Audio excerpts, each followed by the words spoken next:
Acuérdense bien. A vos también. ¿Qué va? ¿Qué va a contar? Esta es una fórmula aritmética. ¿Sí? Sí, Pitágoras. Parece Pitágoras, pero no es Pitágoras. Es, al modo de ver de los marxistas, los compañeros de la izquierda nacional, el secreto económico de nuestra liberación nacional. Y no solamente de nuestra liberación nacional. Ah, sí, yo grito pero no alcanza. Y no solamente de nuestra liberación nacional, sino que es el secreto económico de la construcción de cualquier nación independiente. Y si ahora me ahorra una serie de cuestiones con todo lo que dijo, como por ejemplo que uno de los problemas adicionales que tenemos es que nosotros no somos más que una provincia de una nación que hay que construir, que es la patria grande, que es realmente el ámbito en el cual este jeroglífico va a tener sentido. Yo ahora les voy a explicar lo que les mostré. Acuérdense, C, dos guioncitos, C, dos primas, igual P' más B corta prima. Acuérdense de eso. El primer país de la historia mundial que se enfrentó a la necesidad de resolver por vía política, a través de una revolución, este problema, y que además lo formuló teóricamente, fue Rusia. Fue Rusia. Ustedes habrán escuchado hablar, quizás todavía hay algunos que se acuerden de una cosa que se llamó la Revolución Rusa. Los propios rusos no quieren hablar de eso, pero hubo una cosa que se llamó la Revolución Rusa. Que todo el mundo dice, ah, sí, cuando empezó el comunismo. Bueno, más o menos fue eso. En realidad, según describía la situación, el tipo que dirigió el alzamiento revolucionario, el tipo que después organizó el ejército que salvó a ese país de la invasión de 14 potencias coaligadas, lo describió de cierta manera de un modo bastante diferente. En un libro, que fue el libro donde se inició la campaña de los burócratas de ese momento en su contra. Ese señor fue León Trotsky. Y les voy a leer algo para introducir esto, para ver cuál es la problemática general que enfrentamos con las restauraciones oligárquicas. Decía Trotsky en el año 1923, a 6 años de la Revolución Rusa. Primero que todo, que esa revolución se dio en 2 etapas, recordaba eso. Hubo una primera revolución en el mes de febrero de 1917, donde se cantaba la marsellesa en la calle. Y hubo una segunda revolución en el mes de octubre de 1917, donde se cantaba la Internacional. Y me dice, ah, bueno, claro, la revolución burguesa, la revolución socialista. Momentito, para la mano. Trotsky planteaba las cosas de la siguiente manera. Decía así, decía, la revolución de febrero era esencialmente burguesa. Es cierto. Pero había llegado demasiado tarde y no poseía por sí ningún elemento de estabilidad. Me detengo acá. ¿Qué significa había llegado demasiado tarde? Significa muchas cosas. Pero significa esencialmente que esa revolución burguesa no estaba en condiciones de garantizarle a la Rusia que surgía de esa revolución las condiciones de dignidad de un país independiente. Y agrega Trotsky después, desgarrada de contradicciones que se manifestaron desde luego con una dualidad de poder entre los trabajadores y los burgueses vinculados a la guerra y al esfuerzo imperialista ruso de un imperio que se estaba cayendo abajo. Esto es lo que acabo de agregar yo. Debía transformarse en introducción directa a la revolución proletaria o arrojar a Rusia, si no se daba esa revolución, cuyo elemento fundamental era que los trabajadores se pusieron en la cabeza. O arrojar a Rusia, decía él, bajo un régimen de oligarquía burguesa a un estado semicolonial.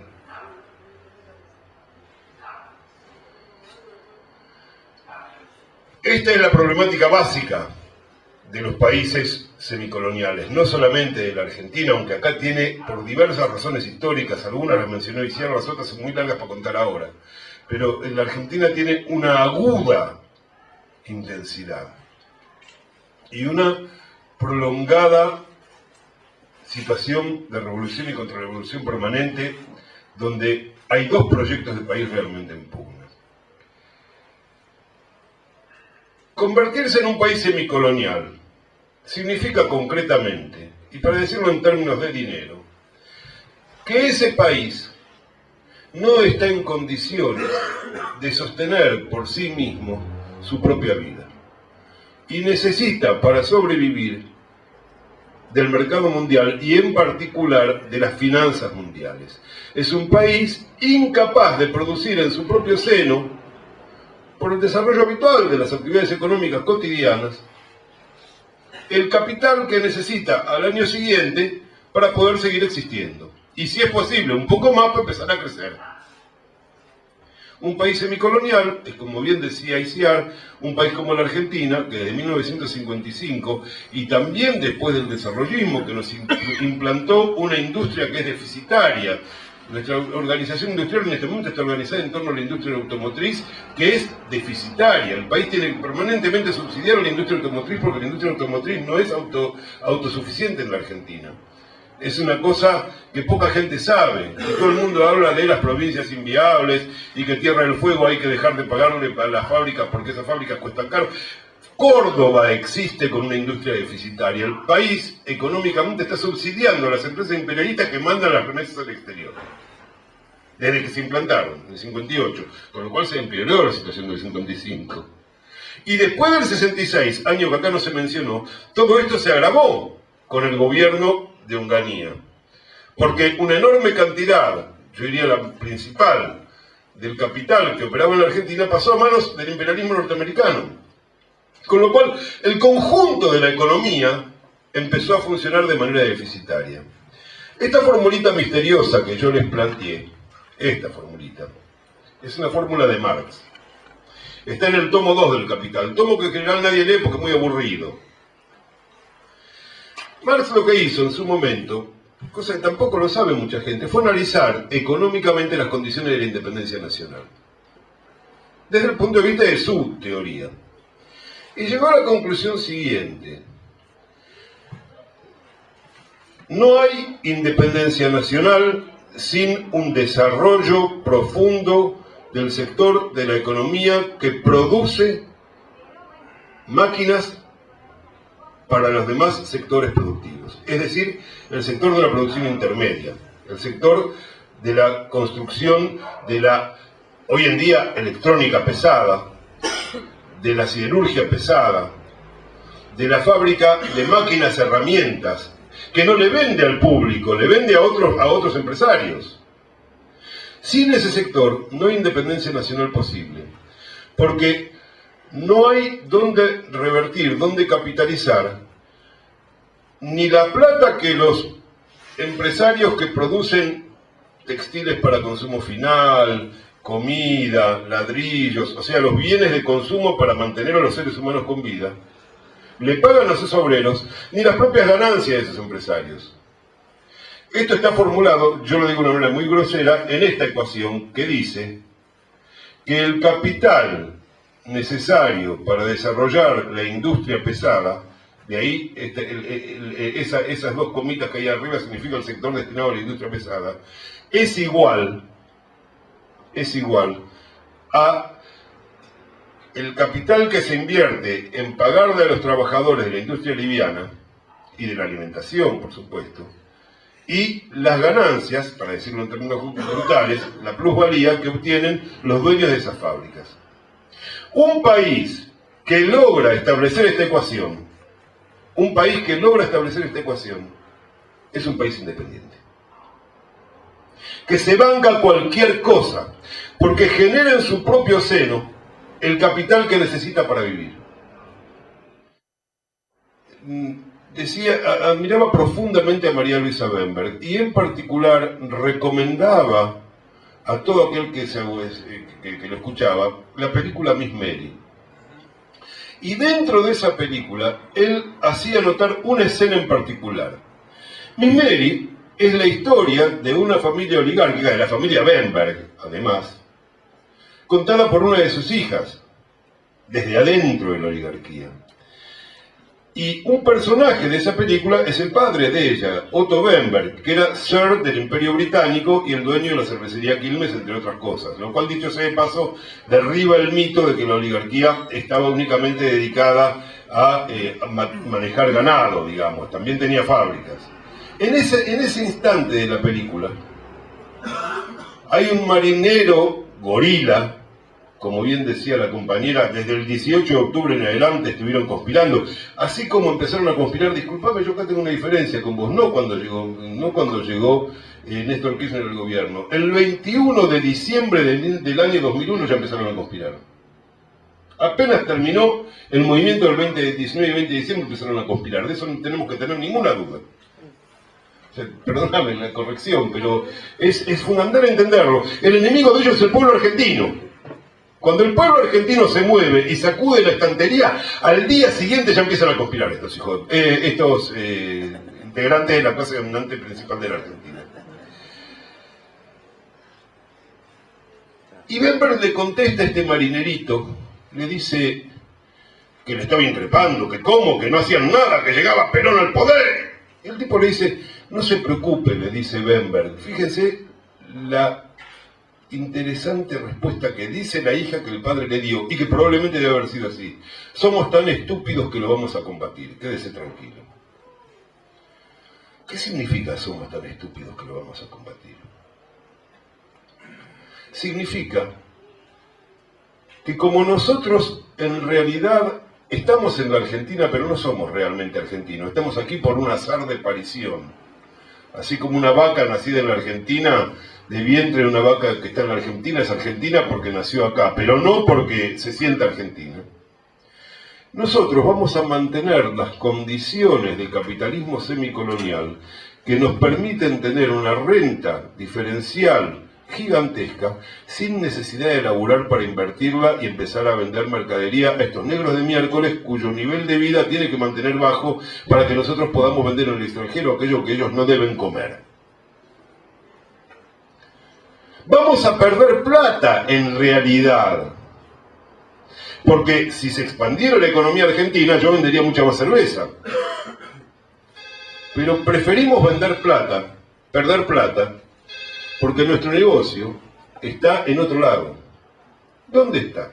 Como bien dijo Iciar, robándome un montón de cosas, esta es otra más, la oligarquía argentina se compone de 3 sectores. Para empezar, hay que entender esto, es una oligarquía burguesa. Como decía Trotsky, la oligarquía que hubiera surgido en Rusia después de febrero. Es decir, no es una oligarquía feudal, no es que viva del tributo que prestan los campesinos al señor feudal como pacto de vasallaje, aunque hay algunas costumbres de ese tipo en el norte argentino también, cuidado. Cuidado. Pero no son lo que determina la estructura general de la sociedad. La sociedad argentina ya es decididamente una sociedad urbana, una sociedad donde o hay industria o hay millones de personas que se mueren de hambre. Entonces ya eso ha cambiado, está ahí, pero es una especie de pústula que viene del pasado que en algún momento desaparecerá, pero no es lo que determina. Lo que determina es una clase social capitalista, burguesa, que vive de comerciar, de producir para algún mercado y vender el producto de su producción, o mejor dicho, hacer producir, para recoger las ganancias. Pero opuesta, decididamente opuesta, a un proceso por el cual aquellos que detentan el poder terrateniente, especialmente en la pampa húmeda, que es nuestro campo petrolero de Arabia Saudita, de los argentinos, o los campos petroleros de Venezuela, de los argentinos. Me perdí, pero le vuelvo.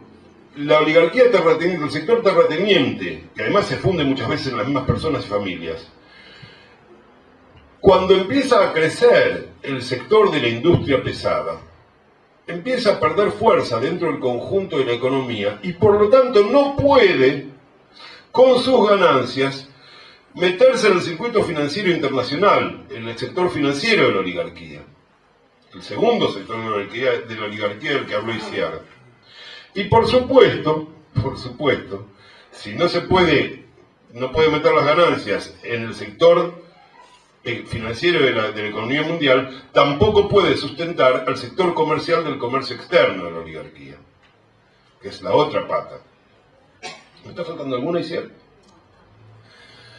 Ese bloque es un bloque orgánicamente opuesto al desarrollo y crecimiento del capitalismo en la Argentina. Del capitalismo, y lo dice un socialista, del capitalismo.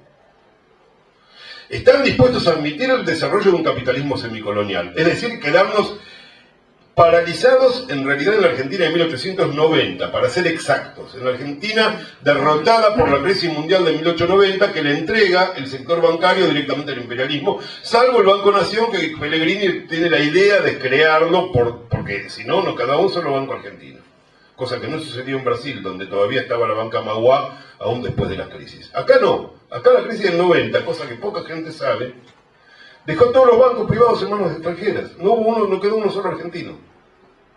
Entonces, el único banco argentino, y esto que voy a decir es importante, fue un banco del Estado. Porque lo que se descubre en la Argentina de 1890 y empieza a notarse cada vez con creciente potencia, es que el empresariado argentino tiende normalmente a incorporarse a la oligarquía, que tiene una sabia política de cooptación, que obliga a los advenedizos y los recién llegados a exacerbar sus peores rasgos antinacionales para después, en la tercera generación, incorporarlos. Mauricio Macri es un ejemplo, o sea, no hay un oligarca tan bruto como Mauricio Macri. Comparen a Pinedo con Macri. Ahora, los bisnietos de Macri quizás sean como Pinedo, pero ahora no, ahora está la bestia. Ahora está la bestia. El tipo que hace de la ignorancia un culto y que despierta las peores pasiones en bestias equivalentes. Y perdóname, yo creo que también hay violencia ahora física contra el pueblo argentino, ¿eh? También hay violencia física. Y amenaza al pueblo argentino. Yo estoy convencida de que Macri compró el título. Sí, eso es posible, es muy posible que haya comprado el título, pero uno conoce cada ingeniero y cada abogado que mire. Pero es accesorio, pero es accesorio. Lo concreto es que la oligarquía argentina utiliza a los recién venidos contra el pueblo argentino. Y esta es la cuestión central. Como guardia personal, exactamente. Ahora, la pregunta es, ¿cómo es posible, volviendo a María Luisa Bemberg, que una alianza tan poderosa como la que generó el proletariado argentino el 17 de octubre, cuando en la Plaza de Mayo le dijo a Perón, vos sos nosotros? Porque ese es el significado del 17 de octubre en última instancia. Es una encarnación del poder de la clase trabajadora en un ser humano. Eso es. Es decir, en el ejército argentino, que es el núcleo de todo Estado, como cualquier marxista debería saber. Ahora todos los marxistas hablan de cualquier boludez menos de cómo se constituye un Estado. Se constituye a partir del ejército, de las Fuerzas Armadas. Cualquier clase dominante lo sabe. Resulta que los marxistas que lo sabían lo olvidaron. Pero la última ratio regum, la última razón de los reyes, es la fuerza. Lo que hace el proletariado argentino el 17 de octubre es aliarse con el sector militar de la burocracia de Estado y con ciertos sectores civiles de la burocracia de Estado para lanzar un proyecto donde este jeroglífico se haga realidad. El general Perón se pone a la cabeza de un vasto movimiento que abarca sectores de los más heterogéneos. Ya lo sabemos todo esto, es muy viejo, eso se llama movimiento nacional. El empresario se cree, siempre se lo creyó, que su riqueza era propia, era producto de su propio esfuerzo. No hay ninguna novedad estas polémicas que tenemos ahora con todos los tagarna imbéciles que se piensan que en la década ganada, sí, poquito, pero ganada, se hicieron solitos su fortuna. ¿Cuántos hay? Montones. Bueno, porque así piensa el empresario, porque es naturalmente individualista. Ahora, sin un Estado que le asegure las ganancias, no las tiene. Ahora lo van a aprender. No van a aprender en realidad, ahora lo van a sufrir. No van a aprender, no pueden aprender. Porque, y esta es la última parte de la ecuación problemática, el empresario argentino le tiene menos miedo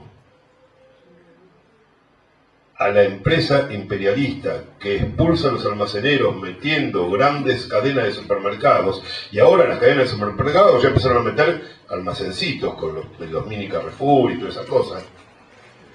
Le tiene mucho menos miedo a ese empresario imperialista que lo va a destruir que al trabajador que le exige un buen salario. Y que el movimiento nacional, desde la de la alianza entre el proletariado y el ejército, en última instancia, estoy exagerando, es mucho más que eso, pero que permitió motorizar el desarrollo industrial autocentrado, necesita, primero por razones económicas, segundo por razones de justicia y tercero por razones políticas, mantener en condiciones de actividad decente, es decir, tener una clase trabajadora bien alimentada, una clase trabajadora bien educada, una clase trabajadora con capacidad de ascenso social, bien abrigada, con casas como la gente, en fin, eso que tienen las clases trabajadoras de cualquier país imperialista, Los que compran los plasmas en Europa son los laburantes. Los burgueses europeos, norteamericanos, se llevan el plasma de la fábrica y lo ponen en la casa. Lo que les compran son los laburantes, los asalariados. O sea, esos son países normales. La Argentina es una colonia normal, con aspecto de no ser una colonia. Ahora, ¿por qué, si esto es tan claro, el intento de construir un país capitalista autocentrado en la Argentina ya ha tropezado desde el 55 hasta ahora con 4 pedruscos que, como bien dijo Iciar, otra que me robó, cada vez que tropezamos nos fuimos más atrás y nunca recuperamos? Bueno, hay varias explicaciones para esto, compañeras y compañeros. Creo que la mayoría las mencionó la compañera Iciar, y especialmente las disensiones internas terribles que tuvo el movimiento nacional, que ya le trajeron problemas a Perón. Estuvo muy bien la mención esta del tema de la iglesia. El imperialismo utilizó la iglesia para dividir el frente interno en las Fuerzas Armadas, claramente. Y para generar un partido que algunos trabajadores católicos llegaron a integrar ese partido originalmente, el Partido Demócrata Cristiano, en contra de Perón. Esto no está tan comentado, pero el papel del Partido Demócrata Cristiano inicial tuvo que ver con eso también, tuvo que ver con el ataque contra Perón del imperialismo norteamericano. El tema del Partido Demócrata Cristiano es muy simple, tenía que ver con el origen italiano de buena parte de los argentinos.